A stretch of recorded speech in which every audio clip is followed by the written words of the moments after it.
What does the journey of our faith look like? It often starts out simple, but what happens when trials come? When we have questions we don't know how to answer? Today, we're continuing our conversation with Elder Bruce C. Hafen and Sister Marie Hafen, authors of the new book, Faith is Not Blind. Together, we will be digging deeper into questions and unexpected experiences that challenge our faith. This is All In, an LDS Living podcast where we ask the question, what does it really mean to be all in the gospel of Jesus Christ? A note to listeners, throughout this episode, we will be referencing the Hafen's 3-stage model for dealing with uncertainty in matters of faith. Stage 1 is simplicity, innocent and untested. Stage 2 is complexity, recognizing a gap between what we actually experience and what we're taught. Stage 3 is finding simplicity again beyond the complexities of life. We are so privileged to have the Hafens joining us again for a second episode, continuing this discussion. Elder Hafen, would you give us a summary of what we've already talked about? Well, we've been talking about what we call 3 stages of spiritual growth, how we attain a kind of authentic, well-tested spiritual maturity. Let me give that a little context there, and just that's kind of personal to us. We have been through surprises and disappointments and puzzles in our own faith journeys, and we've concluded that those experiences are really part of the natural process of growth and faith. Working through such opposition, we've concluded, is really the only way to develop what we would call an authentic, well-tested spiritual maturity.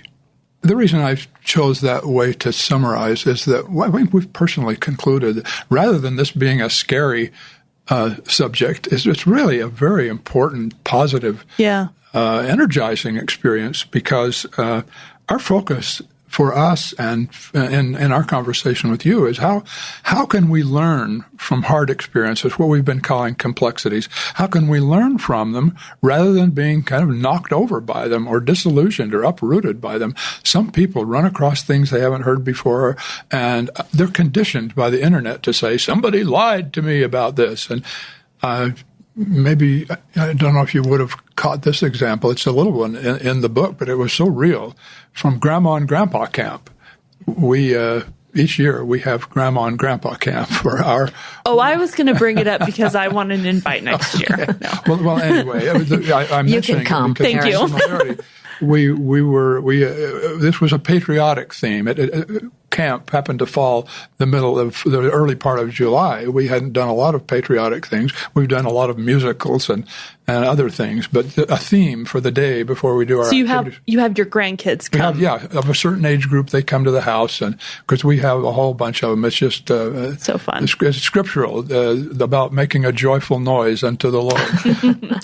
But we had assigned them to talk about a historical figure from the founding era. And I'm just remembering when Peter, our little 10-year-old philosopher, was giving his report on Benjamin Franklin. He stood up and sort of said what you'd expect about Franklin. And then toward the end, he said, but he didn't invent electricity like everybody thinks. And then he flipped over on the floor with a little laugh. And I thought, what was that about? I didn't say anything. We kept going. And the next day I said, so, Peter, what were you talking about Benjamin Franklin? I was quite interested in that. You really did a good job. And what was the part about he didn't invent electricity? And he said, well, he didn't. And I said, well, are you talking about the kite, that thing with the lightning? And he said, well, yeah, that's part of it. But a lot of people think he invented it, and he didn't. And so they lied to me in elementary school. And I thought, well, that's a pretty harsh indictment. And I didn't say more. All I did was thank him. I did say, where did you learn so much about Benjamin Franklin, Peter? And he said, on the internet. So when I got a chance later that day, I Googled Benjamin Franklin. And there's a lot there, but there are these historians who quibble about, did Franklin know what he was doing with the kite experiment? And then I found a site for children that has a little headline in it. Did Benjamin Franklin invent electricity? Maybe not. And then they tell about these British scientists who were the first ones to use the term electricity, and they talk about what Edison did later on. And I realized that, when young, well-meaning, normal kids, or just anybody who's sort of coming at a topic that they don't have a PhD in, they read sources written for people who do have PhDs, and they get into all these nuances. And what is it about the current climate that makes people say, when they learn something they didn't know before, I was lied to? Why can't we say, oh, I didn't know that, tell me more? I mean, it's an attitudinal thing, but there's something about the current climate that creates this immediate polarization. If it isn't positive, it's negative. In fact, it's really negative. There's no room in between for kind of learning and growing incrementally. Yep, for a good discussion. Yeah, sure. Well, it's almost an early determining of what is truth.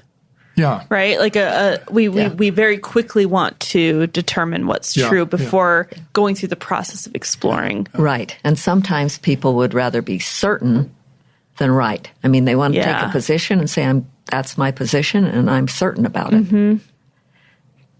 Absolutely. But we've learned from life, no. No. So that actually, the internet is interesting. I personally love the internet. There's nowhere else you can go to learn about anything and everything. But to your point, are you learning about anything and everything? And how do we know how to find sources that we can trust? That's a really good question. It is a really important question, Erin, because I wonder how many people have been following what is becoming more clear. Just within the last year, we've had a very kind of dramatic year for the internet in exposing its flaws. Mm-hmm. I mean, Facebook uses stuff they shouldn't have used, so that reveals private things about some of their users. And then the Russians are trying to foul up the 2016 election with fake news. They're manipulating social media. And so now we're reading what some people have sensed before, but now Congress is exploring it, and they're pointing at Silicon Valley and saying, hey, this stuff is not only the most powerful force any of us know about, it's also a force that is so easily subject to manipulation and misuse. They're pointing at them, asking them to do something. I don't know that they will know quite what to do. It's kind of thrown back on us. Because there isn't a kind of technological answer that's going to do all the filtering we want. So some of it is learning how to expect this, how to prepare our children for it. We're in the church, we're used to that when talking about pornography. It's a really pretty good example of what the internet does. But there are other dimensions besides pornography that have the same problem. And they have to do with questions, not just about the church, but anything. That's why I used the example of Benjamin Franklin, because that's exactly what some people would say the first time they read a kind of nuanced, subtle, so-called thorough research job into Joseph Smith on this or that. Then you read it and say what Peter did about Benjamin Franklin. Oh, well, I guess he didn't do that. That's a normal response for somebody who's new at this kind of reading, and they just don't know the context. And they may be faced by someone on the other end of their internet who has a message, who is definitely out there doing what an agenda. An agenda, yeah. It's some people have called them doubt merchants. There are those sow little seeds. There are those who have an agenda. There may be money behind it, there may be some other purpose, but they know exactly what they're doing in manipulating the internet. So I don't know what else we do besides become aware of it and apply everything we've learned about pornography, which we have, I think, learned a lot about in the church. The same principles apply when we're trying to know how to process and deal with information of other kinds. So you're saying moving out of the complexity into the simplicity. Well, I'm saying that as you get into the complexity, that one of the most important things for Okay, now you're ready to look at both the ideal and the real at the same time. What are you going to do about it so that it's a constructive stage of growth? I think that's your question, Aaron. And actually, one thing that occurs to me is that I hope everybody is reading the book Saints. That is it's literally a little gift from heaven to have that book presented in a form that is written for, I think, a sort of 6th grade level to understand. And it has tucked most, and maybe all, I think it probably is all, from what my friends in the church history department tell me. They wanted to tell that story, but in this age, what they're doing is putting into the overall context of the narrative of church history all the little issues that people have had questions about, well, how many versions of the first vision were there, and how did Joseph translate? Read Saints. It's all there. So I would say one of the most helpful things to do is let's start using Saints as the advanced curriculum, because it's hard to get into that in our church classes. And a lot of people don't want to read anything. Well, if they'll start to read that, they'll be pulled in. They'll be pulled in. They'll want to love it. They will love it, and they'll want to talk about it. You can listen to it, too. You can listen to it, and families can talk about it. And it's so natural that you wouldn't even know that what you just got there was the answer to what some critics said the church wouldn't ever talk about. It's all right there. Well, I do find it interesting, and I read this in your book, but it's something I've also thought a lot about in my life when I have people who have said to me, well, I don't want to read what the church has to say about this because they're biased. Right. And so what I'm hearing from what you're talking about, and the reality is everyone is. That's right. Right? So the important thing is, at least with the church, we know their bias. We know, and their bias is not necessarily to deceive. It's Well, with the idea of faith, right? In some cases, the bias is very much the bias of the sponsors of some of the negative websites. Ones. Yeah, the negative ones. Their bias is very deliberate, and they're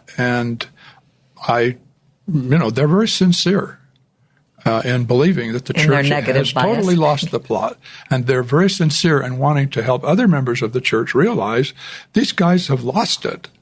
Well, people have been saying that about Joseph and Brigham from the beginning. Well, now those same voices are amplified on the internet and on a billboard we just saw on I-15 that invites everybody to get into this, but they will get into it not knowing that they're dealing with somebody who has a bias and an agenda that is deliberately intending to undermine the faith of those who look at it. And while I acknowledge that those people may be sincere, they are not going to give the complete version that you would get in a source like Saints. Mm-hmm. So you're saying we can trust Saints. That you can. Yeah. The other thing that I think that book does so well is take all these complex issues and make them so simple. And that's the simplicity, I think, in the very positive sense. Mm-hmm. And that requires the most, what I'm thinking of those who can teach something that's really complex but make it simple. It's the hardest thing to do that. I want to talk a little bit about the stage, the faith journeys, the stages of faith that you've outlined. And particularly I want to talk a little bit more about stage 1. So I think it's one of those stages that can sometimes be dismissed by people or potentially condescended to, because there's a simplicity to it, right? And we all know people in our lives, or we've been that person in our lives, that has just a pure, unquestioning faith. Is that really what stage 1 is? And maybe I'm misrepresenting stage 1, but I think that's the most common. But I think there are some who are just so completely negative, they don't consider the positive or the ideal. They're so wound up in the negative bias that they have that I would also consider that as stage 1, because they have not grappled with the complexity, which would be realism and idealism. So tell them about your mother. My mother was one who, just from the moment she could talk, she just believed, and she never disbelieved. And we have a daughter who's like that, and one of the other kids, challenged her a little bit, and she said, "No, I'm like Grandma. I just know it's true." I've always known it's true. And I think that's true with her. But we have watched her deal with some complexities that are not intellectual in nature. So there are some that are not. And maybe that's the point to make, Aaron, is that we've thought about that. We've thought, the last thing we want to do is put down the believing, faithful, loyal people, the humble followers of Christ. That's really what we want to be. And there are some for whom that's kind of native, and they may not have to go through intellectual tests, but the scriptures, the doctrines of the restoration make clear that everybody's going to get some kind of complexity. There are people who experience trauma, and we would say complexity includes trauma. Maybe it's the trauma of a mission that is not what you expected. Maybe it's the trauma of a marriage that isn't what you expected. Maybe it's the trauma of being single when that isn't what you expected. We have a friend who's single and just turned 50, and her patriarchal blessing talks about having children. That's traumatic. And that's not an intellectual complexity, but it's the complexity that Adam and Eve knew. It's the trial of our faith. And Marie, do you want to say something about how that sort of fits generally? Well, I was just thinking uncertainty and opposition, and different people have different stage 2s, different complications, different complexity, if you want to put it that way. I don't know if it would help, and Aaron, whether you think maybe we could put this in a little bit of doctrinal context. I would love that. Because it goes way back to the beginning. It goes back to one of the most beautiful, wonderful people who ever came to the earth, and that was Eve. I'm a little prejudiced, you understand, but we have grown to appreciate so much what she gave. And it goes back to a story that we experienced in St. George when we were there working in the temple, when someone came up to Bruce and said, we have all these pictures of Christ around the temple, and, but how come Christ is not the center of what we learn in the temple? How come this story is about Adam and Eve? And we thought about it, talked about it for quite a long time, and yes, actually, the temple is about Christ, but it's about Christ giving the atonement. That's if it were about the story of the life of Christ, it would be the story of his giving the atonement. But the temple shows us that life and what it means the through story of Adam and Eve. Adam and Eve. So the story of Adam and Eve is the story of receiving the atonement. And there are so many levels in the temple that when we go, if we can begin to access that, if we can go open to that, then that helps us. Do you see the 3 stages in the lives of Adam and Eve? Well, I do. If you just think about Adam and Eve when they were in the Garden of Eden, even before they came to the earth, maybe they had intellectually in their minds what it would look like. Well, they were part of those, we think, who jumped for joy for that opportunity. And sometimes you wonder, would they have jumped for joy if they had known exactly what they were getting themselves into? I think they probably would have. We just don't know how much they knew. But we do know that they said, yes, we want to go. They were in the Garden of Eden. They were given to each other. That was an arranged marriage, if ever there was one. And then they went in after Eve had decided to partake of the fruit, and Adam had said, okay, and they were thrust out of the garden into total complexity. So they're laying an altar to have prayer, and who comes?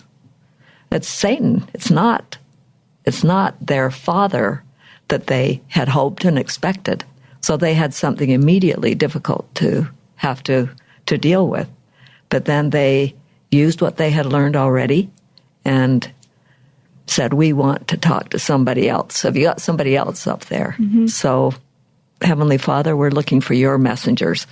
So they dealt with their complexities. They went all through their lives. We read that they had children. Immediately after that, you have Satan coming.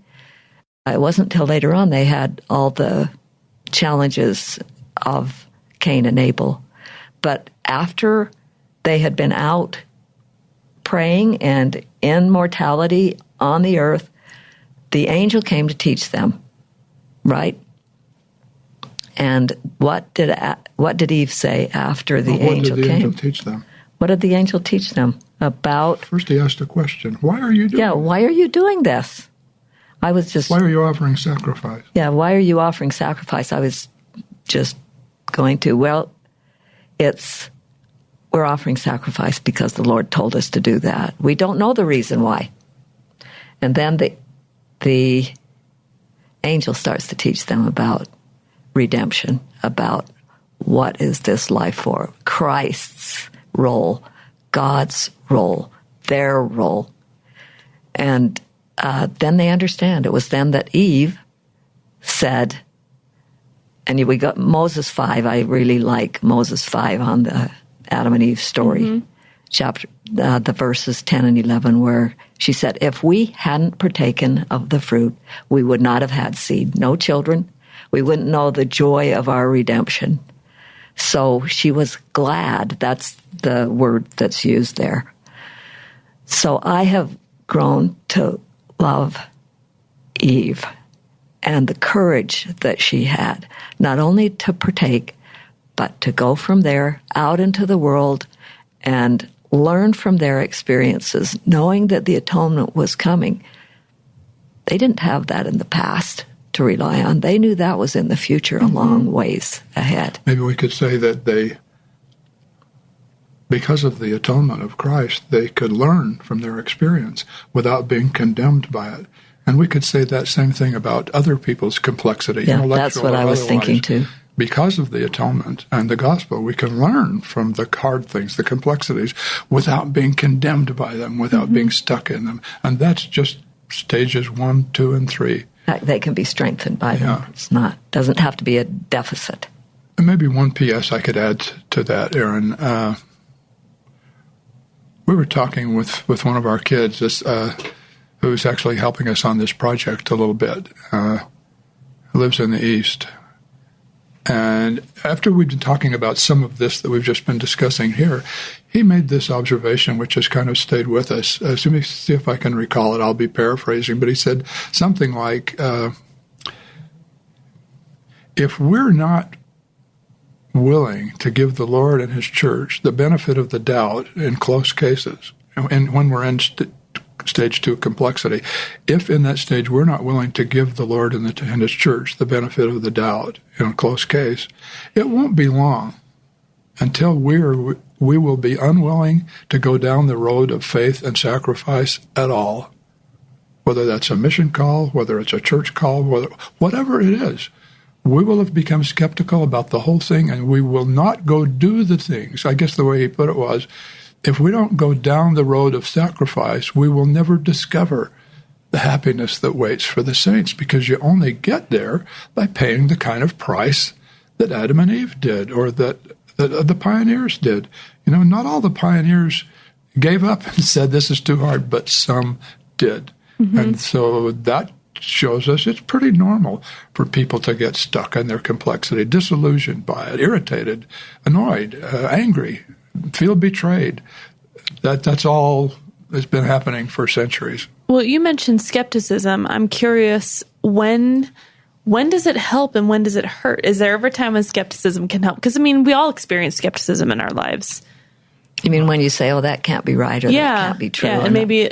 It's a really good question, Aaron. And, I taught law at the BYU Law School, and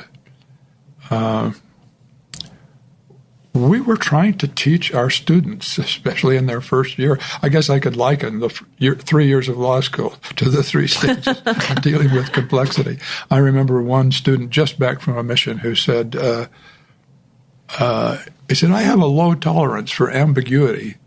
Don't ask these questions that I want to give a skeptical response to. I don't want to be skeptical. And we were trying to teach them skepticism is really essential so that you don't get manipulated, or so that you help other people understand what's really going on. But it is not, being a doubting Thomas is not the end point of the journey of discipleship. Mm-hmm. Now, some people may not get to it through the 3 levels. We're not saying that's the only way to approach this. We got a note from a woman who lives in Omaha. We were just there a little more than a week ago. And what she said is that the image or the metaphor that fits for her the best is a big puzzle. She said, I'm trying to put the pieces of my puzzle together so that I can see the whole picture clearly. Mm-hmm. And so for her, the puzzle was a better metaphor for working with the complexities than maybe these 3 stages would be. But they were working for her. So it seems like we are seeing more and more, even more of these complexities in the world today. Is that just me, or is that really true? Just a comment on your question, a really good question, Aaron. Is there more complexity around us? And I think the answer is yes. That is one of the characteristics of the internet age, is to pick up on the extremes. You know, if a sociologist would tell you about a bell curve on almost any subject, if you look at the huge population, the mainstream will be in the middle, and you've got the ends of the curve. And the people at the extremes in past history didn't have much access to the marketplace of ideas. They might have been in pain, but if they would scream out in anguish, but people wouldn't hear them because they weren't in the mainstream. They were a small percentage. They were not the middle of the population, and they weren't typical of it. But now the internet is magnifying voices at the extremes, and you can get the impression that the people who are having the complexities at the extremes they represent everybody. And so when younger people start hearing all this, I wonder if this is one of the reasons why we get the sense that there's a lot more anxiety, depression, pornography, whatever the really challenging hard issue is, you get the impression that this is widespread. This is normal. This is the political correctness kind of defines the way we think about everything. Mm-hmm. I don't know that it does. If we could be sure that we had representative samples of these voices, I think we'd find the extreme voices are giving the impression that everybody should have the same problems that those at the extremes are having. And it's like one of our sons said, going through medical school, in that second year of medical school, when you start learning about infectious diseases, the students all start thinking they have every one of them. and it's a little bit like that. You keep hearing about it and wonder, oh, well, maybe I've got that too. And then you start to entertain ideas that you might not have even thought of. And I don't say that's bad or good. I'm so thankful for the digital age for so many reasons. We just need to learn how to make the most of that and learn how to channel it and educate our kids and each other so that we don't get overwhelmed by these kind of inaccurate portrayals of what's really normal and whether we really have a strange problem or just think we do. Mm-hmm. And so to find the sources you mentioned earlier, the ones that you can trust, the ones that you know are good. That's essential. Yes, and then go to their footnotes and their possibilities. Bruce wrote an article way back in the 70s that was published in the Ensign. It was called On Dealing with Uncertainty, and it has some of the same ideas that are much amplified and have changed and grown over the years. But I was teaching a class at the time, so it was later than the 70s, but at BYUI, then Rick's, which, as you know, is its maiden name, and had a student in a class I was teaching in English, and he said, I just want you to know, I want you to tell your husband that article, when I was on my mission, saved my mission, because I was able to see some things in a new way. So it's just that it's not just now that the issues are important. They go way back, but I think they're amplified by the internet. I'm glad you mentioned that, Marie, because in explaining how did we get to talking about all this, the fact is we've been interested in it for years. That old talk, it's an old BYU devotional, probably from before you guys were born. I'm sure. But what's been interesting to us is that since the advent of the internet, we've had an increasing number of people, younger people, say they have run on to that, and they're grateful. What they mean is they're grateful to have been introduced to the concept we've been talking about here in very general terms. We weren't using the same language, and our own understanding of this has grown a great deal because we've been trying to apply that concept to the internet age, and that's the current challenge, and it's a very interesting one. Your example, I think the one about the returned missionary. Oh, yeah, this is one other example, Aaron, that I think describes the general nature of what we're talking about, but it can grow out of challenges people have with their faith.